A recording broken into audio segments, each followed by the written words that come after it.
Okay, let me start by saying I'm not one of those people that thinks fairies are everywhere. I do have reason to believe that they exist and that they might have an interest in my family. You can check my page if you don't know. But I went out for a walk today with Melissa, kind of stressed out about this new release. You guys should check it out. But, yeah, and a bunch of weird stuff happened, so just check it out. Going for a walk with Melissa, and this random chicken appeared. She is thrilled. I heard another one in this weird mound, like in the yard. Oh, and look at this. Nice little pretty hat that's just Melissa's size, perfectly clean. Looks like a gift laid out for her, and over here is another one. We know better than that, but it looks like there's some kind of weird iron metal grown into this tree. The woods right around this place are pretty deep. Makes you wonder what's back there, I don't know. Cool, creepy stuff. If I can get someone to come with me, I might do a live out in one of these woods. Probably wait till it cools down a little bit, though. Okay, I have never in my life seen a white squirrel, and I've seen squirrels all my life. This is just too much weird stuff happening all at once. This is freaky.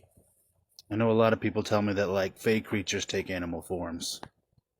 So there you can see just kind of weird stuff on its own, but all together, and then with the stuff that goes on here at the house, I don't know. It just makes me kind of think. I thought you guys would find it interesting.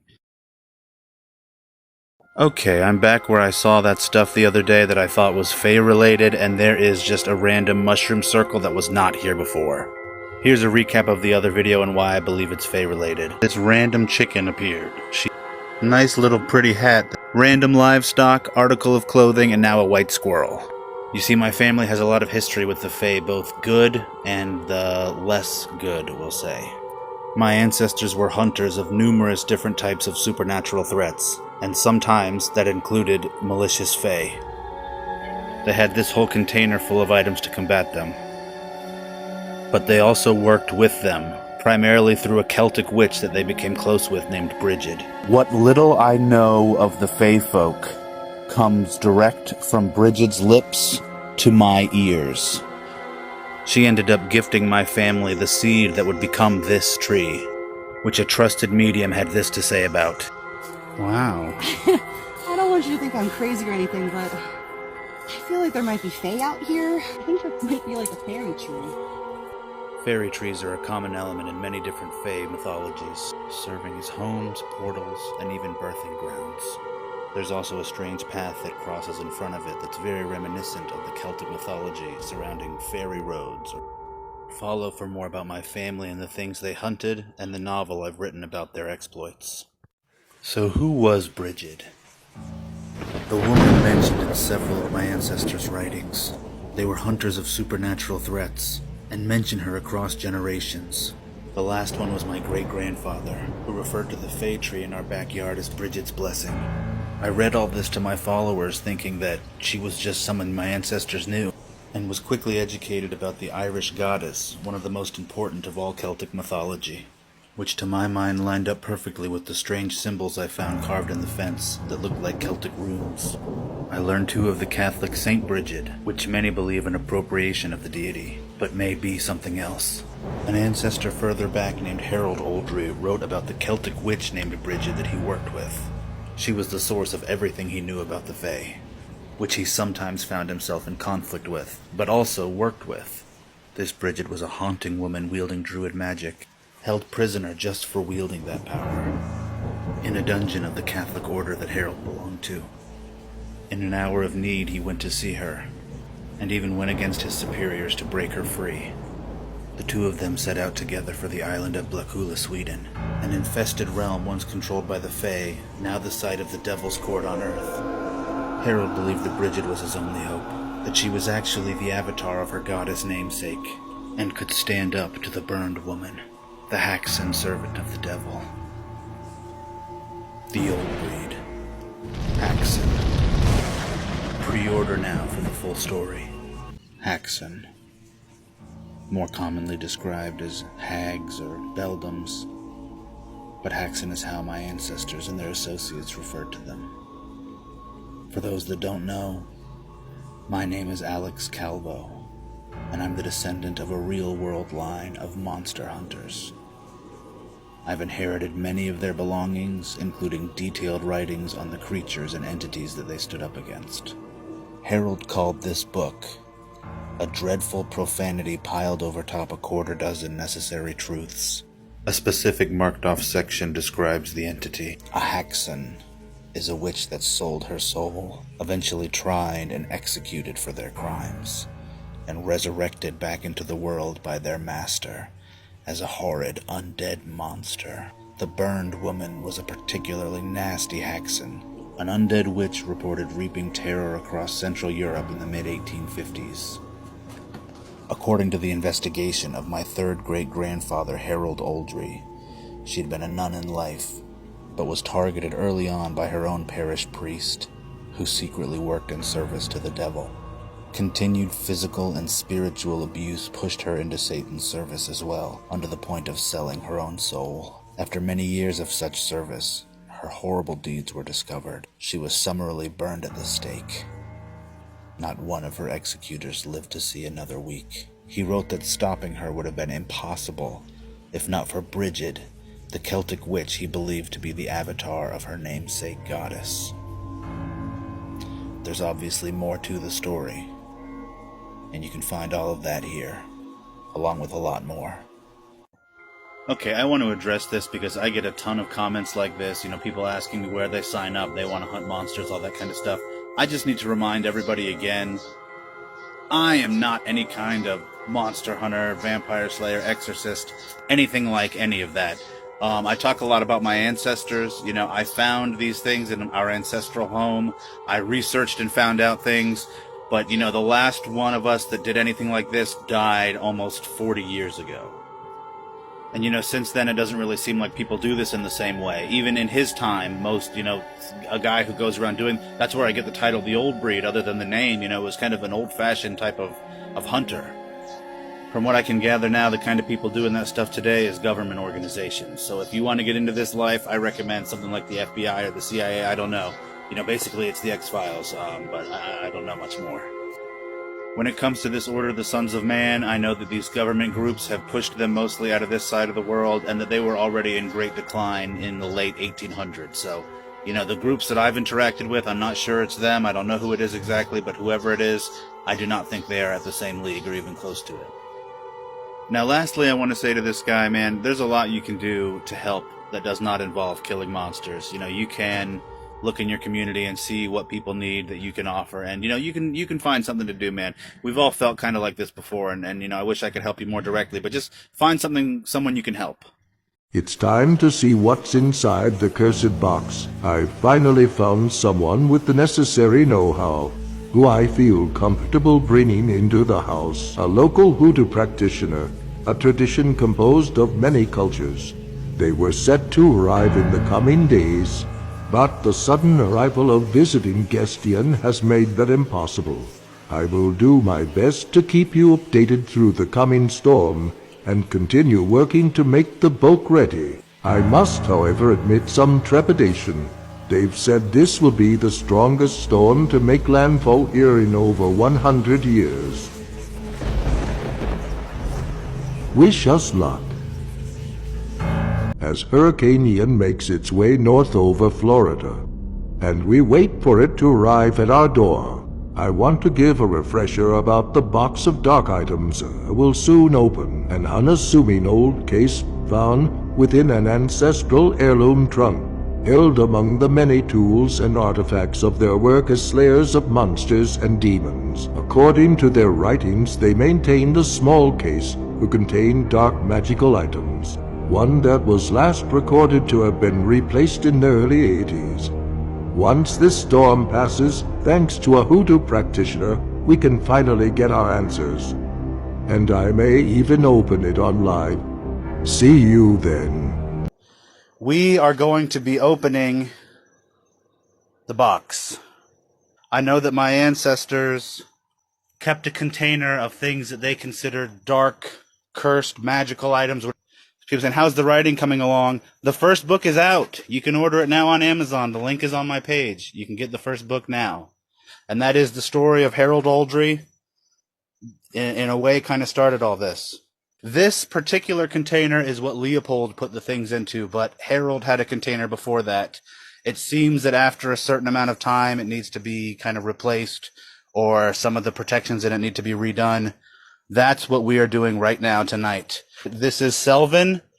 This is my hoodoo practitioner. The actual physical box itself is not anything special. It's just whatever container my great-grandfather Leopold Oldry decided to use sometime in the 1970s. He replaced whatever container had been done before that. I don't know if it was him or his father, Harold Jr.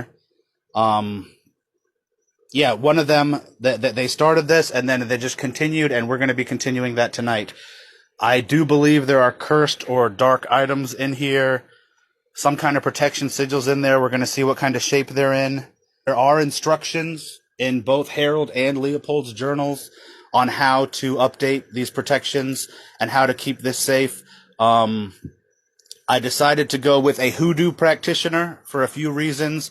Primarily, Selvin, he's the hoodoo practitioner, primarily because it is kind of a hodgepodge, a melting pot of a bunch of different cultural practices. You know, it has things rooted in Africa, it has things rooted in indigenous peoples here in America, and Christianity and Islam, all over the place.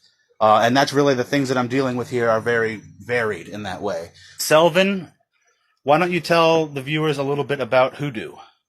All right. Well, hoodoo is kind of a magical tradition that kind of gets its origins from the slave population, predominantly in America. A lot of the slaves that came over to America came from Western Africa, and so a lot of their ties come from those typical countries, like Nigeria to Kenya, a lot of those kind of countries. As they made their way over, they typically would blend their beliefs with some of the more indigenous groups here, predominantly in America. But then also, as the years went on, they kind of blended it a little bit with the Caribbean voodoo as well. And obviously, with that kind of blending, there are going to be some connections to Judaism, Christianity, even some like Mesopotamian kind of cultures as well. So hoodoo ends up being kind of a hodgepodge of magical beliefs that kind of come together in kind of one neat little package, honestly. Some of the things that we're going to be doing tonight, can you go ahead and explain? We have these railroad spikes. The railroad spikes are kind of like a symbol of Papa Legba. Papa Legba is one of the primary loas of the Iwes, or one of the primary loas of the voodoo kind of mysticism. And why don't we go ahead and get started? What's the first thing you need? A perimeter protection spell, kind of like up. So that's what the railway spikes are for. We're going to place those at the corners of your house. Let's go do it. We've got to go to the four corners of the property. They should be good. Right there. This is the second railway spike. We're going to go around to the backyard now. I know a lot of you guys have liked how wild that is back there. It's going to be your first time getting a look at it at night. Oh, damn, I didn't even realize the moon is basically full. You guys can see there's the shed. That place seems real. That gives strong Evil Dead vibes at night. For those, if anybody's new in here, we're going to be opening the box tonight. We're just doing some extra protections on the property first. Putting railway spikes at the four corners of the house. Ooh, sorry to do this to you. Watch out for thorns. We are opening the box. We are absolutely opening it tonight on this live. You definitely want to add a couple of protections to your house. These are tags. Each one of these says, either in smaller font or larger font, Abrasax Abraju. Abrasax is inherently a magical word typically used to charm things for protection. And the Abraju is a hoodoo addendum on top of that. So this is what I'm going to be putting onto the door itself, kind of as a protection barrier. Abrasax Abraju. For this, I'm actually going to do a much longer incantation, something that is directly from a voodoo practice, in which case you kind of beseech all of the deities in a sense, sun, moon, Jupiter, Saturn, dragon, dragon's head, dragon's tail, kind of trying to place an overall protection for the family. Someone's saying don't open it. I understand the feeling, but it does need to be updated. It is not, apparently, whatever protections are put on this box, if it's not updated every so often, they'll get burned right through. When that's done, we're going to put that on the other side of the door. I think he has one more thing to do, and then we are going to open it. It's kind of traditional in my family where, rather than only like working with Western, what's the religion of the time. Harold worked with Celtic druids. Leopold worked with a Seminole medicine woman. A healthy offering of rum. Abra sex abrajou. Abra sex abrajou. Abra sex abrajou. Abra sex abrajou. Maybe some demonic idols, something Lovecraftian kind of. He thought H.P. Lovecraft was in some kind of cosmic cult. Let's take a look. Okay. Now it's filled with dirt. Oh, whoa. Look at that. Where's the flashlight? Holy smokes. Okay.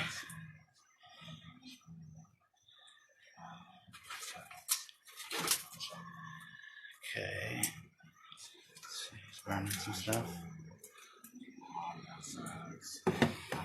Now, I knew there was going to be dirt in here. This is part of the ritual that my ancestors wrote about. We're actually going to be changing this dirt when we're done with dirt from the base of the fairy tree.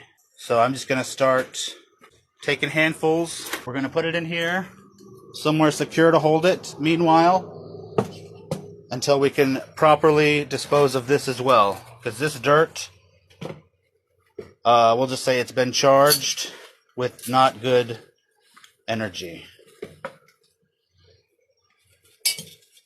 Got something here. Trying to be kind of careful. Hold on. Something. Okay, do you guys think I should look at what's inside of here? People are freaking out. I got my hoodoo expert here. He's burning stuff. He's taking care of stuff.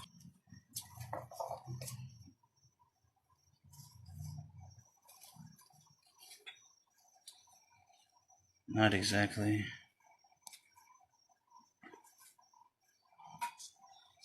I'm not salt circling, but I am taking precautions. If you missed the first part, I had the hoodoo practitioner put all kinds of protection spells. We put railway spikes at the four corners of the house.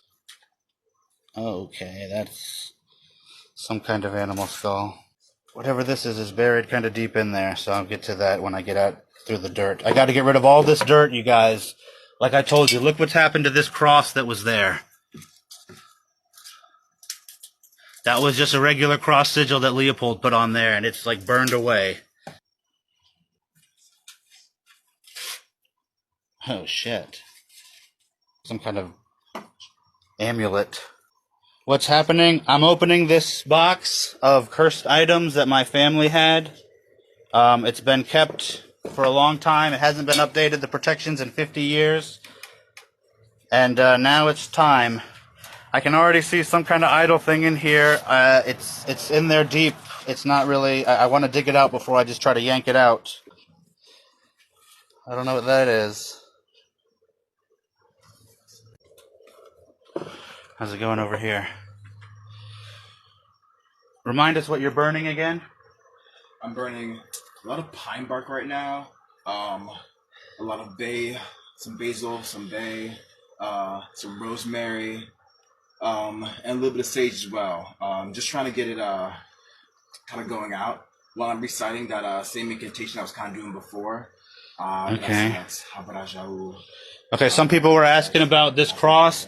This is just, it looks like a cross that Leopold etched on here that has burned away. This is something they wrote about. The protections in here will be burned away. In fact, if you look at the sides under this dirt, it looks burned. And the idea is that these things in here are burning these protection sigils away. Now, I found something kind of big. Now, I need to look at this because there was something that Leopold wrote about being in here that if I show it on TikTok, I'm going to get banned. So I'm going to put it off to the side and confirm it, and if it is what I think it is, I'll try to get it up somewhere else. But there's a fucking mummy hand. There's a fucking mummy hand. There's a fucking mummy hand. That's something Leopold wrote about, but if I show human remains on here, they're going to turn off my live and I might get banned, so I'm sorry, I can't do that right now. This is some creepy looking, like, I almost want to pull it, but I don't want to. I don't want to yank anything. I'll get to it. I'm digging. But I see there's a lot of people in here, so I'm going to say this guy's again. This is I'm looking through this container of dark objects. You can see it burned through the cross, etched in the top. There's more sigils inside. I'm going to look at when it's out, but I can already see that the walls are all burnt. I found a couple things inside of there already. This goes back to my ancestors, monster slayers. I've written a book about one of them already. You can see it on my page. It's out right now.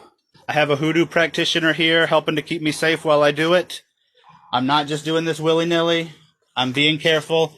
I'm trying to do this as safe as I can. According to what my ancestors said, it was really, really important that this be basically re-energized in some way. So that's what I'm here to do. I'm going to start to see what look like possibly other symbols similarly carved and burned. Okay.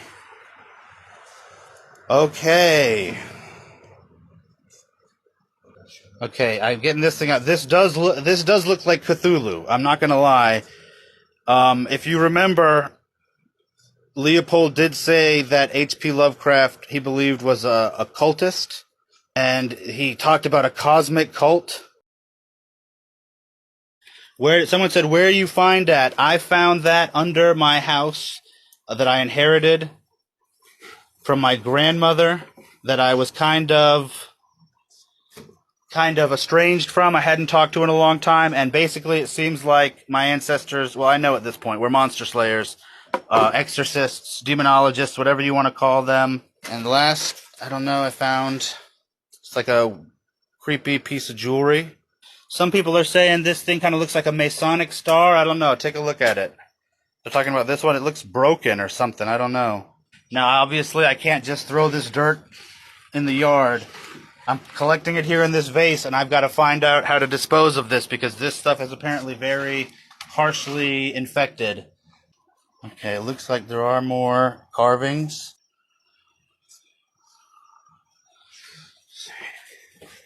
Oh yeah, that's clear as day. That's a Star of David. Star of David, a cross. That looks like, I can't remember the name, but like a kind of Celtic rune that I've seen before. It looks like there's more markings carved in. I can't really see what they are. They're too deteriorated. I can't really see. The dirt makes it hard too. Okay, what we're going to do now, I'm going to put all of this stuff back in. And then, while Sylvan prepares another paper to put in here with it, with a protection spell or ritual, whatever you want to call it, I'm going to go and get soil from the base of the fairy tree. And that is what I have read as instructions to place in here.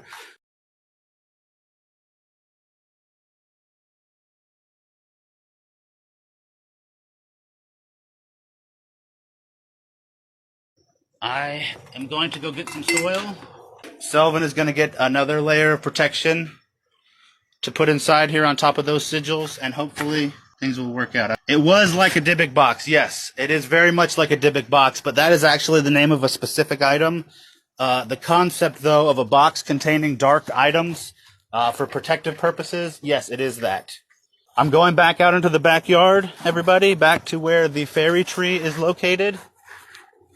And I'm going to dig up some soil. Now we're going to put the mummy hand, that's right, you guys heard me, mummy hand. We're going to put it back in here. It needs to go inside of it.